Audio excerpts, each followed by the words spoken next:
شروع اللہ کے بابرکت نام سے جو بڑا مہربان اور نہایت رحم کرنے والا ہے۔ میری طرف سے تمام دیکھنے اور سننے والوں کو السلام علیکم۔ پیارے دوستو، جب اس کائنات میں کچھ بھی نہیں تھا تو اللہ تعالیٰ اس وقت بھی تھا۔ پھر اللہ تعالیٰ نے اپنی عبادت کے لیے فرشتوں کو پیدا فرمایا۔ اس کے بعد اللہ تعالیٰ نے جنوں کو پیدا فرمایا اور پھر زمین و آسمان کو۔ زمین و آسمان کی تخلیق کے بعد اللہ تعالیٰ نے انسان کو پیدا کرنے کا ارادہ کیا۔ سیدنا آدم علیہ السلام دنیا کے سب سے پہلے انسان تھے۔ آپ سے پہلے کوئی انسان نہیں آیا تھا، اس لیے آپ علیہ السلام کو ابو البشر یعنی انسانوں کا باپ کہا جاتا ہے۔ ہماری زمین کو انسانوں سے آباد کرنے کے لیے سیدنا آدم علیہ السلام کو پیدا کیا گیا تاکہ زمین پر زندگی شروع ہو۔ سیدنا آدم علیہ السلام کو اللہ تعالیٰ نے مٹی سے پیدا فرمایا، لیکن آپ کو پیدا کرنے سے پہلے اللہ تعالیٰ نے فرشتوں پر اپنا ارادہ ظاہر کیا۔ اس بارے میں اللہ تعالیٰ فرماتے ہیں، اور جب تیرے رب نے فرشتوں سے کہا کہ میں زمین پر اپنا خلیفہ بنانے والا ہوں۔ فرشتوں کو یہ فرمان سن کر حیرت ہوئی۔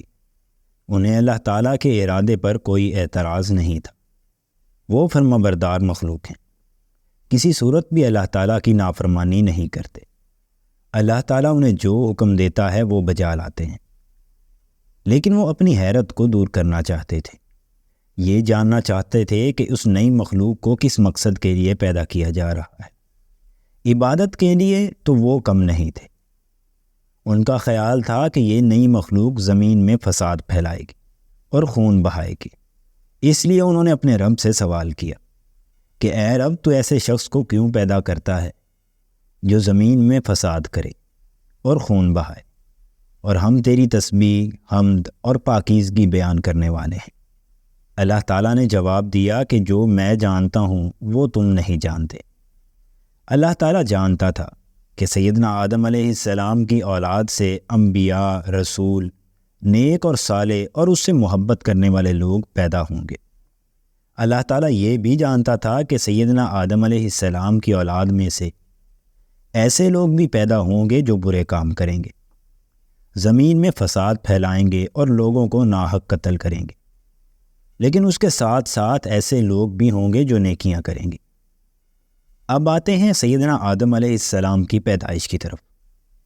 اللہ تعالیٰ نے سیدنا آدم علیہ السلام کو مٹی کی ایک مٹھی سے پیدا فرمایا۔ مٹی کی اس مٹھی کو اللہ تعالیٰ نے تمام زمین سے لیا تھا۔ اس مٹی کا گارا بنایا گیا اور پھر اس گارے سے ایک صورت تیار کی، اور یہ صورت آدم علیہ السلام کی تھی۔ پھر مٹی کے اس مجسمے میں اللہ تعالیٰ نے روح پھونکی۔ اس طرح ان میں زندگی آ گئی اور وہ حرکت کرنے لگا۔ مٹی کی اس مٹھی میں چونکہ زمین کی تمام اقسام کی مٹی شامل تھی، اس لیے دنیا میں جتنے بھی لوگ پیدا ہوئے یا ہوں گے سب مختلف رنگوں اور مختلف مزاجوں کے ہیں۔ سیدنا ابو موسیٰ اشعری رضی اللہ تعالیٰ عنہ جلیل القدر صحابہ اکرام میں سے ہیں۔ وہ بیان کرتے ہیں کہ نبی کریم صلی اللہ علیہ وآلہ وسلم نے فرمایا، اللہ تعالیٰ نے سیدنا آدم علیہ السلام کو ایسی مٹی کی مٹھی سے پیدا فرمایا جس کو تمام زمین سے لیا گیا تھا، اس لیے اب لوگ اسی لحاظ سے پیدا ہوتے ہیں۔ ان میں کوئی سفید رنگ کا، کوئی سرخ رنگ کا، کوئی کالے رنگ کا تو کوئی گندمی رنگ کا، کوئی اچھا ہوتا ہے اور کوئی برا، کوئی نرم مزاج ہوتا ہے تو کوئی سخت مزاج، اور کوئی درمیانے مزاج والا۔ جامعہ ترمذی میں سیدنا ابو ہریرہ رضی اللہ تعالیٰ عنہ سے روایت ہے، اور وہ فرماتے ہیں کہ نبی کریم صلی اللہ علیہ وآلہ وسلم نے فرمایا، جب اللہ تعالیٰ نے سیدنا آدم علیہ السلام کو پیدا کیا اور ان میں روح کو پھونکا تو انہیں چھینک آ گئی۔ انہوں نے الحمدللہ کہا اور اللہ کے حکم سے اس کی تعریف کی۔ جواب میں اللہ تعالیٰ نے انہیں یرحمک اللہ کہا، یعنی تیرا رب تجھ پر رحم کرے۔ تخلیق آدم کے وقت فرشتوں نے اللہ تعالیٰ سے کہا تھا کہ تو ایسی مخلوق کیوں پیدا کر رہا ہے جو زمین میں فساد کرے گی اور خون بہائے گی۔ فرشتے چونکہ تخلیق آدم کی حکمت سے ناواقف تھے، اس لیے اللہ تعالیٰ نے ارادہ کیا کہ تخلیق آدم کا مقصد اور فرشتوں پر ان کی فضیلت اور برتری واضح کر دی جائے۔ چنانچہ اللہ تعالیٰ نے سیدنا آدم علیہ السلام کو ہر چیز کا نام سکھا دیا۔ پھر ان چیزوں کو فرشتوں کے سامنے پیش کر کے فرمایا، اگر تم سچے ہو تو ان چیزوں کے نام بتاؤ۔ فرشتے ان چیزوں کے نام نہ بتا سکے اور خاموش رہے۔ انہیں پتہ نہ چل سکا کہ ان چیزوں کے نام کیا ہیں۔ آخر کار انہوں نے عاجزی سے کہا، اے اللہ تیری ذات پاک ہے، ہمیں تو صرف اتنا ہی علم ہے جتنا تو نے ہمیں سکھا رکھا ہے، پورے علم و حکمت والا تو ہی ہے۔ پھر اللہ تعالیٰ نے ان چیزوں کو حضرت آدم علیہ السلام کے سامنے پیش کیا۔ حضرت آدم علیہ السلام نے ان چیزوں کے نام بتا دیے۔ پھر اللہ تعالیٰ نے سب فرشتوں کو حکم دیا کہ آدم کو سجدہ کرو۔ قرآن کریم میں یہ ذکر ان الفاظ میں آیا ہے۔ اور جب ہم نے فرشتوں سے کہا کہ آدم کو سجدہ کرو تو ابلیس کے سوا سب نے سجدہ کیا۔ اس نے انکار کیا اور تکبر کیا اور وہ کافروں میں سے ہو گئے۔ فرشتے اللہ کا حکم بجا لائے، سیدنا آدم علیہ السلام کو سجدہ کیا۔ یہ سجدہ دراصل تعظیم کے لیے تھا، اور اس کا حکم بھی انہیں خود اللہ تعالیٰ نے ہی دیا تھا۔ یہ عبادت والا سجدہ نہیں تھا، کیونکہ عبادت والا سجدہ صرف اللہ تعالیٰ ہی کے لیے ہے، وہ کسی اور کے لیے نہیں ہو سکتا۔ اس موقع پر فرشتوں نے سیدنا آدم علیہ السلام کی شان کو جان لیا، لیکن ابلیس جو کہ ایک جن تھا وہ غرور میں آ گیا، خود کو بڑی چیز سمجھ بیٹھا۔ اللہ تعالیٰ نے اس سے پوچھا، اے ابلیس تجھے اس کو سجدہ کرنے سے کس چیز نے روکا جسے میں نے اپنے ہاتھوں سے پیدا کیا؟ ابلیس نے جواب دیا، میں اس سے بہتر ہوں، تو نے مجھے آگ سے پیدا کیا ہے اور اسے مٹی سے بنایا ہے۔ ابلیس کو کیونکہ اللہ تعالیٰ نے آگ سے پیدا کیا تھا، اس میں اس کا اپنا تو کوئی کمال نہیں تھا، پھر بھی وہ غرور میں آ گیا اور گمراہی میں پڑ گیا، حالانکہ اللہ تعالیٰ بہتر جانتا تھا کہ ان میں افضل کون ہے۔ یہ غرور اور تکبر ابلیس کو اللہ تعالیٰ کی نافرمانی کی طرف لے گیا۔ اللہ تعالیٰ نے اس پر ناراضگی کا اظہار کیا اور ابلیس کو جنت سے نکال دیا، ساتھ ہی اس پر لعنت فرمائی اور اس سے فرمایا، تو یہاں سے نکل جا، تو مردود ہوا اور تجھ پر قیامت کے دن تک میری لعنت اور پھٹکار ہے۔ شیطان نے اپنے بارے میں اللہ تعالیٰ کا فیصلہ سنا تو اس نے کہا، اچھا تو پھر مجھے قیامت تک کی مہلت دے دے تاکہ میں آدم کی اولاد کو بہکاؤں، ان میں وسوسے ڈالوں، انہیں شرک میں مبتلا کروں، ان میں نفرت، بغض اور کینہ پیدا کروں، انہیں برائیوں پر اکساؤں، انہیں جنگ اور قتل و غارت گیری پر لگا دوں۔ ان میں سے جو میری پیروی کرے گا وہ ضرور یہ سب کام کرے گا۔ چنانچہ اللہ تعالیٰ نے اس کو مہلت دے دی۔ اس طرح ابلیس کو معلوم ہو گیا کہ اب اسے قیامت تک کی مہلت مل گئی ہے، چنانچہ اکڑ کر کہنے لگا، اے اللہ میں تیری عزت کی قسم کھا کر کہتا ہوں، میں آدم کی اولاد کو اپنے سائے تلے رکھوں گا، ان میں وسوسے ڈالوں گا، یہاں تک کہ یہ تیری نافرمانی کریں گے۔ میں حرام چیزوں کو ان کے سامنے خوبصورت بنا کر پیش کروں گا اور انہیں حق سے دور کروں گا اور گمراہی کی طرف لے آؤں گا، یہاں تک کہ وہ تیری نعمتوں کا انکار کریں گے۔ البتہ جو نیک ہوں گے، مخلص ہوں گے اور عبادت گزار ہوں گے، انہیں میں گمراہ نہیں کر سکوں گا۔ اسی وقت سے ابلیس انسان کا دشمن بن گیا۔ شیطان کوشش کرتا رہتا ہے کہ لوگوں کو اللہ کی رضا والے کاموں سے ہٹا کر اس کی ناراضگی والے کاموں میں لگا دے، ہدایت کے رستے سے ہٹا کر گمراہی کی طرف لگا دے اور انہیں جہنم کی طرف لے جانے میں ان کی رہنمائی کرے اور جنت سے انہیں دور کر دے۔ اللہ تعالیٰ نے سیدنا آدم علیہ السلام کو حکم دیا کہ وہ جنت میں رہیں، چنانچہ آدم علیہ السلام جنت میں رہنے لگے، لیکن تنہائی کی وجہ سے اداسی محسوس کرتے تھے۔ تب اللہ تعالیٰ نے حوا علیہ السلام کو پیدا فرمایا۔ انہیں سیدنا آدم علیہ السلام کی پسلی سے پیدا کیا گیا اور سیدنا آدم علیہ السلام سے فرمایا، تم اور تمہاری بیوی جنت میں رہو اور جس جگہ سے تم دونوں چاہو اطمینان سے کھاؤ۔ لیکن اس کے ساتھ ہی اللہ تعالیٰ نے سیدنا آدم علیہ السلام اور حوا علیہ السلام کو ایک درخت کے بارے میں بتا دیا کہ اس درخت کے پاس نہ جانا ورنہ ظالموں میں سے ہو جاؤ گے۔ چنانچہ سیدنا آدم علیہ السلام اور حوا علیہ السلام دونوں جنت میں آرام اور آسائش سے رہنے لگے۔ اللہ تعالیٰ نے ان سے فرمایا کہ جنت میں تم تھکن محسوس کرو گے اور نہ کمزوری، اور نہ ہی وہاں کسی چیز کی محتاجی ہوگی۔ اللہ تعالیٰ نے سیدنا آدم علیہ السلام اور ان کی بیوی حضرت حوا علیہ السلام کو اس درخت سے کیوں روکا، اس میں ضرور حکمت تھی، اور اس حکمت کو اللہ تعالیٰ ہی بہتر جانتے ہیں۔ سیدنا آدم علیہ السلام نے اللہ تعالیٰ کے حکم کی تعمیل کی، ان کی زندگی آرام و سکون سے بسر ہونے لگی۔ وہ جنت کے پھل کھاتے، اس کا پانی پیتے، درختوں کے سائے سے لطف اندوز ہوتے، گھومتے پھرتے اور اللہ تعالیٰ کا شکر ادا کرتے، اسے سجدہ کرتے، اس کی تسبیح کرتے اور نعمتوں کی قدر کرتے تھے، اور جس درخت سے انہیں روکا گیا تھا اس کے قریب بھی نہ جاتے تھے۔ ان حالات کو دیکھ کر شیطان کا غصے کے مارے برا حال ہو گیا۔ وہ ان دونوں کو خوش دیکھتا تو اس کے سینے پر سانپ لوٹنے لگتے، بری طرح تلملا اٹھتا۔ وہ حسد کی آگ میں جلنے لگا۔ آخر کار وہ رہ نہ سکا۔ ایک دن ان دونوں کے پاس آیا اور کہنے لگا کہ میں تم دونوں کو دیکھتا ہوں تم آرام و سکون کی زندگی بسر کر رہے ہو۔ دونوں نے کہا ہاں، اللہ کا شکر ہے اور تمام تعریفیں اللہ کے لیے ہیں۔ اب شیطان نے کہا تب پھر کیوں نہ میں تمہاری رہنمائی کروں، تمہیں ایک چیز کے بارے میں بتاؤں، اگر تم نے میری بات مان لی تو تمہاری زندگی اور بھی پرلطف ہو جائے گی۔ انہوں نے پوچھا وہ کیا چیز ہے؟ ابلیس فوراً بولا وہ اس درخت کا پھل ہے، تم کیوں اس کو نہیں کھاتے؟ یہ کہتے ہوئے اس نے اس درخت کی طرف اشارہ کیا جس کو ان کے لیے حرام قرار دیا تھا۔ ابلیس کی بات سن کر انہوں نے کہا کہ اللہ تعالیٰ نے ہمیں حکم دیا ہے کہ ہم اس درخت کا پھل نہ کھائیں اور ہم اپنے رب کی نافرمانی نہیں کر سکتے۔ اب شیطان اپنی خباثت پر اتر آیا۔ اس نے کہا تمہیں معلوم ہے اللہ تعالیٰ نے تمہیں اس درخت کے پھل سے کیوں روکا ہے؟ دونوں بولے ہمیں نہیں معلوم۔ ابلیس نے کہا تمہیں تمہارے رب نے اس درخت کے پھل سے اس لیے روکا ہے کہ کہیں تم فرشتے نہ بن جاؤ اور اس جنت میں ہمیشہ کے لیے رہنے والے نہ بن جاؤ۔ سیدنا آدم علیہ السلام اور حوا علیہ السلام نے اب بھی اس کی بات نہ مانی۔ ادھر ابلیس بھی برابر کوشش کرتا رہا اور اس نے قسمیں کھا کھا کر کہا کہ میں تم دونوں کا خیر خواہ ہوں، میری بات مان کر تم فائدے میں رہو گے۔ آخر کار دونوں شیطان کی بات میں آ گئے اور اللہ تعالیٰ کے حکم کو بھول گئے اور انہوں نے اس درخت کا پھل کھا لیا۔ اور ایسا پہلی بار ہوا کہ سیدنا آدم علیہ السلام اور حوا علیہ السلام سے چوک ہو گئی تھی، کیونکہ اللہ تعالیٰ نے سیدنا آدم علیہ السلام اور حوا علیہ السلام کو اس درخت کا پھل کھانے سے منع فرمایا تھا، تو جب تک انہوں نے اس درخت کا پھل نہیں کھایا تھا وہ آرام و سکون کی زندگی بسر کر رہے تھے۔ جنت میں آرام ہی آرام تھا۔ انہیں معلوم نہیں تھا کہ بھوک کیا چیز ہوتی ہے، پیاس کسے کہتے ہیں، سردی گرمی کیا ہوتی ہے، ڈر کسے کہتے ہیں، غصہ کسے کہتے ہیں اور شرمندگی کسے کہتے ہیں۔ لیکن جو ہی انہوں نے اس درخت کا پھل کھایا ان سب چیزوں کو محسوس کرنے لگے۔ پھل کھاتے ہی ان کے کپڑے اتر گئے، وہ دونوں سخت پریشان ہوئے اور جنت کے پتوں سے اپنے بدن کو ڈھانپنے لگے۔ دونوں نے بہت شرم محسوس کی کہ اللہ تعالیٰ کے حکم کو بھول گئے۔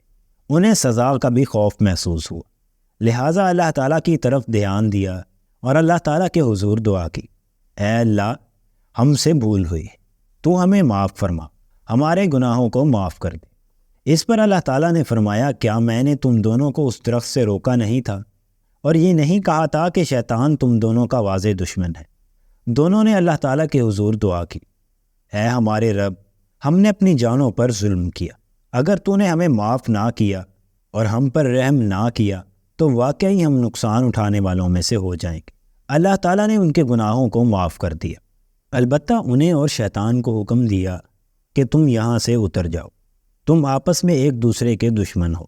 اب تمہارے پاس جب کبھی میری طرف سے ہدایت پہنچے تو جو میری ہدایت کی پیروی کرے گا وہ نہ تو بھٹکے گا اور نہ تکلیف میں پڑے گا۔ پھر اللہ تعالیٰ نے ان دونوں سے فرمایا ابلیس زمین پر بھی تم دونوں کا دشمن ہوگا جیسا کہ وہ جنت میں تمہارا دشمن تھا۔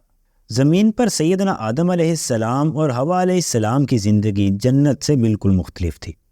جنت میں ان کو بغیر محنت کے سارا کچھ میسر تھا، دھوپ تھی نہ پیاس، تھکاوٹ تھی نہ بھوک، اور نہ ہی لباس کے لیے تگ و دو کرنا پڑتی تھی۔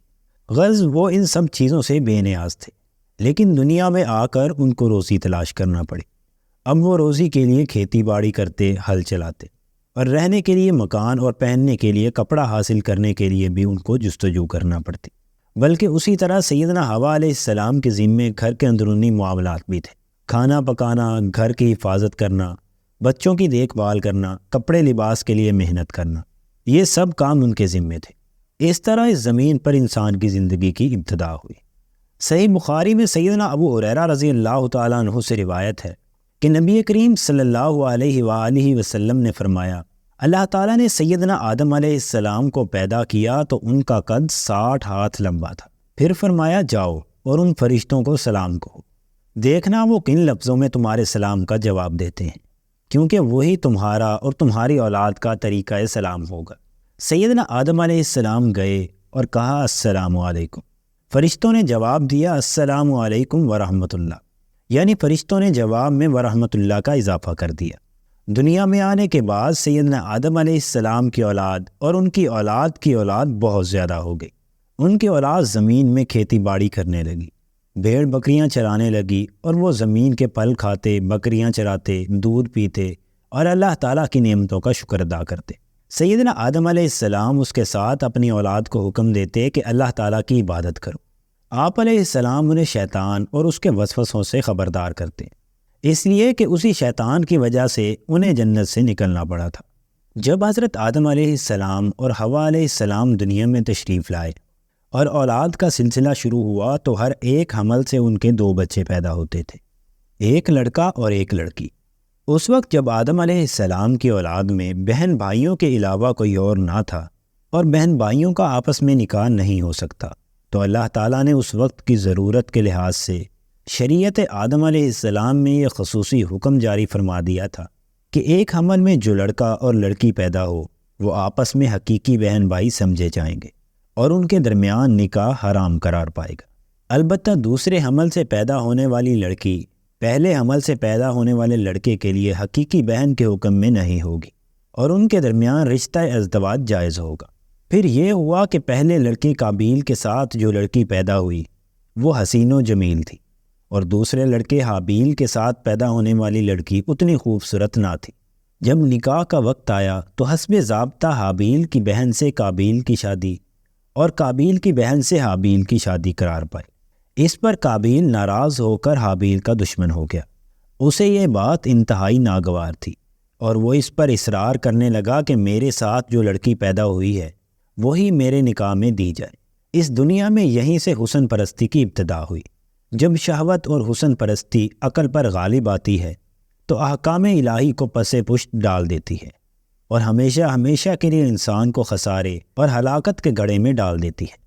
حضرت آدم علیہ السلام نے شرعی قاعدے کے موافق قابیل کی بات کو قبول نہ کیا اور حابیل اور قابیل کے درمیان اختلافات ختم کرنے کے لیے یہ فیصلہ فرمایا کہ تم دونوں اپنی اپنی قربانی اللہ کے حضور پیش کرو، جس کی قربانی قبول ہو جائے گی وہ لڑکی اس کے نکاح میں دے دی جائے گی، کیونکہ حضرت آدم علیہ السلام کو یقین تھا کہ قربانی اس کی قبول ہوگی جس کا حق تھا، یعنی حابیل کا۔ پیارے دوستو، یہاں پر آپ کو ایک بات بتاتا چلوں کہ اس زمانے میں قربانی کی قبولیت کا یہ الہامی دستور تھا کہ نظر و نیاز اور قربانی کی چیز کسی بلند جگہ پر رکھ دی جاتی اور آسمان سے آگ نمودار ہو کر اسے کھا جاتی تھی۔ جس قربانی کو آگ نہ کھائے تو یہ علامت اس کے ناقبول ہونے کی تھی، اور جس چیز کو آگ آ کر کھا جائے وہ چیز قبول ہو جاتی تھی۔ اس لیے دونوں نے اپنی اپنی قربانی کی تیاری شروع کر دی۔ حابیل چونکہ مویشیوں اور بکریوں والا تھا، اپنے ریوڑ میں سے ایک بہترین دمبا خدا کی نظر کیا۔ قابیل کاشتکار تھا، اس کے پاس بہت سا غلہ تھا، لیکن اس نے سب سے گھٹیا قسم کے غلے کا ایک ڈھیر پیش کیا اور دل میں یہ خیال چھپائے رکھا کہ میری قربانی ہو نہ ہو مجھے پرواہ نہیں، حابیل کسی صورت میں میری بہن سے نکاح نہیں کر سکتا۔ مختصر یہ ہے کہ دونوں نے اپنی اپنی قربانی پہاڑ پر جا کر رکھ دی۔ پھر حضرت آدم علیہ السلام نے دعا کی اور آسمان سے ایک آگ آئی اور حابیل کی قربانی کو کھا گئی، اور قابیل کی قربانی جوں کی توں پڑی رہی، اور اس طرح قبولیت قربانی کا شرف حابیل کے حصے میں آیا۔ اس پر قابیل کو اپنی ناکامی کے ساتھ رسوائی کا منہ بھی دیکھنا پڑا۔ وہ اپنی اس توہین کو کسی طرح برداشت نہ کر سکا اور اس کے دل میں حسد کی آگ بھڑک اٹھی۔ اس نے حابیل سے صاف کہہ دیا کہ تو اس لڑکی سے نکاح کرنے سے باز آ جا، ورنہ میں تجھے جان سے مار دوں گا۔ جو لوگ غرض کے دیوانے ہوتے ہیں وہ سوائے اس کے کچھ نہیں جانتے کہ جس طرح بھی ہو سکے ان کی خواہش پوری ہو، اور جو کوئی اس کے پورا ہونے میں رکاوٹ ڈالے اسے کسی نہ کسی طرح اپنے رستے سے ہٹانے کی سرتوڑ کوشش کرتے ہیں۔ قابیل نے اسی طریقے کی بنیاد ڈالی۔ اس کی خواہش حسن پرستی اور جوش، حسد اور غیظ و غضب نے اس کو باولا اور اندھا سا بنا دیا تھا۔ اس کو اس کے سوا کچھ نہیں سوچتا تھا کہ وہ اپنے بھائی کو قتل کرے اور پھر اپنی مراد حاصل کرے۔ بالآخر اس نے غیظ و غضب میں آ کر حابیل سے کہا کہ میں تجھ کو قتل کیے بغیر نہیں چھوڑوں گا تاکہ تو اپنی مراد کو نہ پہنچ سکے۔ حابیل نے اس وقت بھی غصے کی بات کا جواب غصے کے ساتھ دینے کے بجائے ایک اصولی بات کہی، جس میں اس کی ہمدردی اور خیر خواہی بھی تھی کہ اللہ تعالیٰ کا یہ دستور ہے کہ وہ متقی اور پرہیزگار کے عمل کو قبول فرماتا ہے۔ اگر تم تقوی اور پرہیزگاری اختیار کرتے تو تمہاری قربانی بھی قبول ہوتی۔ تم نے ایسا نہیں کیا، اس لیے تمہاری قربانی قبول نہیں ہوئی، اس میں میرا کیا قصور ہے؟ قابیل یہ سن کر اپنی نیت کے کھوٹ کی طرف توجہ کرنے کی بجائے حابیل پر حسد کرنے لگا۔ پیارے دوستو، جب آدمی پر حسد کا دورہ پڑتا ہے تو اس کو اپنی کوتاہیاں اور نالائکیاں نظر نہیں آتی، بلکہ وہ اپنی ناکامیوں کے تمام اسباب دوسروں کے اندر ڈھونڈتا اور تلاش کرتا ہے۔ دنیا میں اس بدبختانہ کردار کی سب سے پہلی مثال قابیل نے پیش کی۔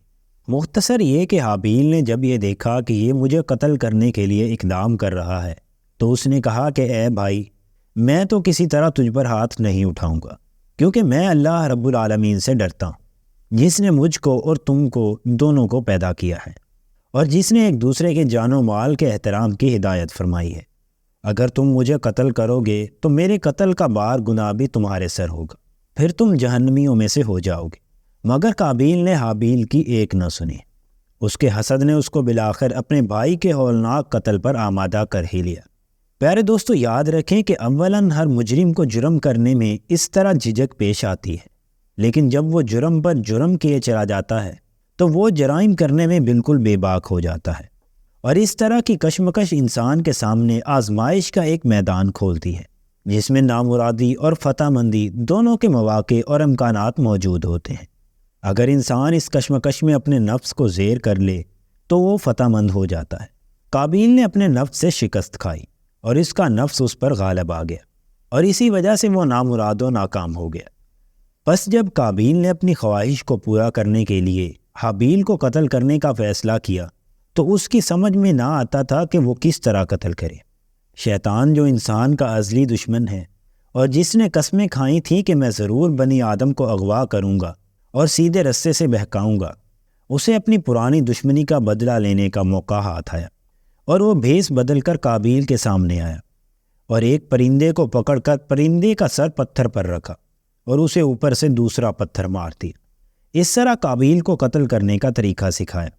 اب قابیل اس تلاش میں تھا کہ وہ بھی موقع پا کر اپنے بھائی کو اسی طرح قتل کر دے۔ چنانچہ حابیل ایک دن سویا ہوا تھا تو قابیل نے ایک بھاری پتھر اٹھا کر اپنے بھائی کے سر پر مارا اور اس طرح اپنے بھائی کو قتل کر دیا۔ اس جرم کے ارتکاب پر وہ نقصان اٹھانے والوں میں سے ہو گیا۔ حدیث میں آتا ہے کہ 2 گناہ ایسے ہیں کہ ان کا بدلہ آخرت سے پہلے دنیا میں بھی ملتا رہتا ہے۔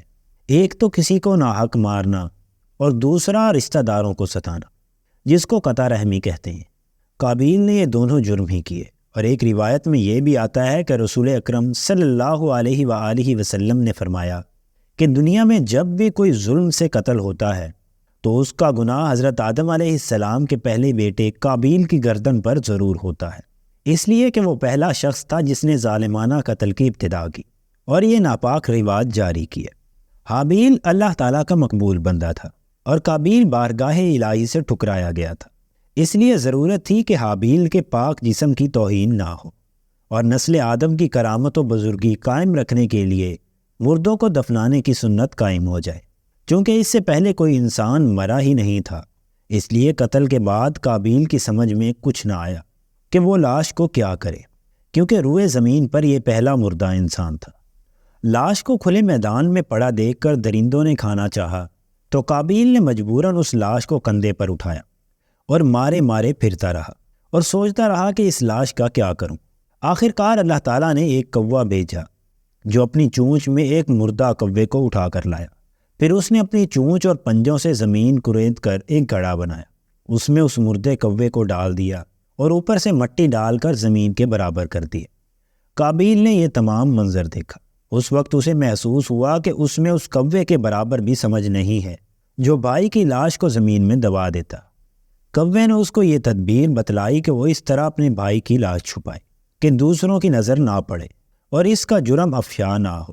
کوے کے اس سیانے پن کو دیکھ کر قابیل نے اپنا سر پیٹ لیا کہ ہائے میری کمبختی، میں کوے سے بھی گیا گزرا ثابت ہوا۔ اگرچہ حابیل نے قابیل کو بڑی مؤثر اور دل نشین نصیحتیں بھی کیں، لیکن اس کا دل ذرا بھی نہ پسیجا۔ جب وہ اپنی اس سنگ دلی کا مظاہرہ کر چکا اور خدا کے غضب و عذاب میں گھر گیا تو اس گناہ کے ارتکاب کی وجہ سے قابیل کا بدن، جو اپنے حسن و جمال میں اپنی مثال آپ رکھتا تھا، کالا پڑ گیا۔ اس ناحق خون ریزی کی وجہ سے کائنات کی ہر چیز متاثر ہوئی۔ درخت خاردار ہو گئے، کھانے سڑنے لگے اور زمین غبار آلود ہو گئی۔ روایات میں موجود ہے کہ حضرت آدم علیہ السلام کو جب اس واقعے کا علم ہوا تو وہ 100 سال تک نہیں ہنسے۔ سیدنا ابی بن کعب رضی اللہ تعالیٰ عنہ سے روایت ہے، جب سیدنا آدم علیہ السلام کی وفات کا وقت قریب آیا تو انہوں نے اپنے بیٹوں سے فرمایا کہ بیٹو، میرا جنت کے پھل کھانے کو جی چاہتا ہے۔ آدم علیہ السلام کے بیٹے جنت کا پھل تلاش کرنے کے لیے نکل پڑے۔ انہیں سامنے سے فرشتے آتے ہوئے ملے جن کے پاس سیدنا آدم علیہ السلام کا کفن اور خوشبو تھی، اور ان کے پاس کلہاڑے، کسیاں اور ٹوکریاں بھی تھیں۔ انہوں نے کہا، آدم کے بیٹو، تمہیں کس چیز کی تلاش ہے؟ انہوں نے کہا، ہمارے والد صاحب بیمار ہیں اور جنت کے میووں کی خواہش رکھتے ہیں۔ فرشتوں نے کہا، واپس چلے جاؤ، تمہارے والد تو فوت ہونے والے ہیں۔ فرشتے جب سیدنا آدم علیہ السلام کی روح قبض کرنے آئے تو حوا علیہ السلام نے انہیں پہچان لیا۔ وہ سیدنا آدم علیہ السلام سے چمٹ گئیں۔ سیدنا آدم علیہ السلام نے فرمایا، مجھ سے الگ ہو جاؤ، مجھے تمہارے ہی ذریعے سے مصیبت پہنچی تھی، مجھے میرے رب کے فرشتوں کے ساتھ رہنے دو۔ فرشتوں نے سیدنا آدم علیہ السلام کی روح قبض کی، غسل دیا، کفن پہنایا، خوشبو لگائی، آپ کی قبر کھودی اور لحد تیار کی۔ پھر انہوں نے سیدنا آدم علیہ السلام کی نماز جنازہ ادا کی، پھر انہیں قبر میں رکھ کر اوپر سے مٹی ڈال دی اور کہا، آدم کے بیٹو، تمہارے لیے یہی طریقہ تھا۔ پیارے دوستو، ہمیں اپنی زندگی میں ہمیشہ اللہ تعالیٰ سے ڈرتے رہنا چاہیے اور شیطان سے پناہ مانگتے رہنا چاہیے۔ اللہ تعالیٰ سے دعا ہے کہ اللہ ہمارے تمام صغیرہ کبیرہ گناہوں کو معاف فرمائے اور ہمیں آئندہ گناہوں سے بچنے کی توفیق عطا فرمائے۔ دوستو، اگر ویڈیو اچھی لگی ہو تو ویڈیو کو لائک کریں اور چینل کو سبسکرائب کر کے اپنے دوستوں کے ساتھ ضرور شیئر کریں۔